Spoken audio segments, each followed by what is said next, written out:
Mga kaigsuonan, maayong adlaw sa inyong tanan. Diri bitaw sa Bible sa Matthew 22 verse 32 nag-ingon, "Ako ang Dios ni Abraham, ang Dios ni Isaac, ug ang Dios ni Jacob." Nagpasabot kini nga siya ang Dios sa mga buhi, dili sa mga patay. So meaning ang mga patay wala na gyud sila, reject kay patay naman sila. So wala sila'y Dios. Ang paminawon lang sa Dios kining mga buhi.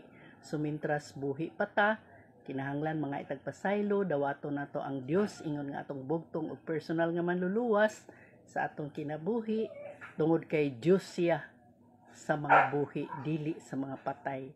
So concern kay siya nato ang Ginoo kay buhi pata, pero patay na ta wala na, kay dili na ta kasulti, di na ta kadungog, unsa pa man wala na. So makita nato nga para gyud siya sa buhi, wala sa mga patay. So maura to, salamat kay sa pagpaminaw. God bless.